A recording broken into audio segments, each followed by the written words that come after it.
Assalamualaikum warahmatullahi wabarakatuh. Waalaikumsalam warahmatullahi wabarakatuh.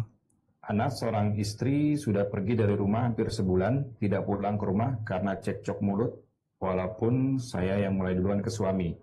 Suami saya mencoba mencari keberadaan saya dan tidak tahu dia mencoba untuk menghubungi saya agar pulang ke rumah dan saya matikan HP. Saya tidak mau pulang karena saya mau cerai. Apakah ini dibenarkan caranya? Sedangkan suami mau ajak bicara dulu dan jika tidak bisa dibicarakan baru ditempuh cerai katanya. Saya berpikir jika cerai pasti tidak baik-baik saja jalannya dan saya takut jika pulang saya luluh. Bagaimana menurut Ustadz posisi saya seharusnya?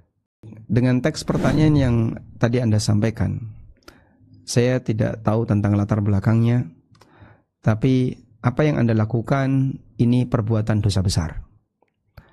Dan praktek ini nusyuz, masuk dalam kategori nusyuz. Dan seorang wanita yang nusyuz berarti dia melakukan perbuatan maksiat. Oleh karena itu, Anda harus kembali ke suami dan wajib untuk dilakukan segera dalam hal ini. Nah, masalah kelanjutannya nanti bagaimana Anda akan berpisah, bercerai dan seterusnya. Kalaupun bercerai lakukan dengan baik, kalaupun kembali bersatu ya dilakukan dengan niat yang baik. Apa yang dilakukan oleh suami Anda untuk mengajak bicara dulu, dalam rangka menyelesaikan masalahnya dulu, ini hal yang baik. Dan rasa cinta itu datang dari Allah, sementara perceraian dan permusuhan itu datang dari setan.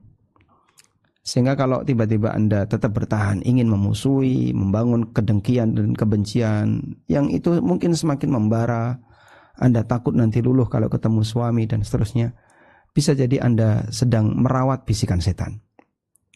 Ya, kalau mau mempertahankan untuk mengikuti setan, silahkan. Tapi ketika Anda berharap agar rumah tangga ini bisa kembali utuh, kemudian membangun rasa cinta kembali dengan suami, lalu hidup bahagia bersama, berarti Anda sedang menuju dan mendekati rahmat Allah. Anda bisa memilih mana dari dua pilihan ini yang terbaik untuk hidup Anda. Dan gak ada jaminan ketika Anda berpisah dari suami Anda, nanti Anda bisa berbahagia dengan orang lain. Gak ada jaminan. Bisa jadi ketika Anda punya masalah satu, kemudian Anda bisa lepas, berpisah, terus Anda dekat dengan lelaki yang kedua, mungkin akan muncul masalah yang sama. Apa manfaatnya atau di mana sisi bahagianya ketika seorang wanita putus nyambung, kadang menikah pisah berkali-kali, akan sering terjadi sakit hati. Dan Anda jadi orang yang tidak bisa produktif, tidak akan bisa beribadah dengan maksimal kalau seperti itu suasana batinnya.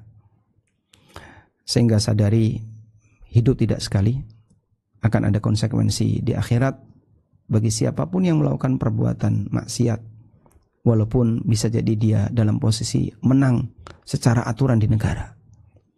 Semoga Allah Subhanahu wa ta'ala memberikan hidayah bagi kita semuanya, dan Allah memberikan yang terbaik untuk hidup kita, memberikan keberkahan bagi kehidupan keluarga kaum muslimin.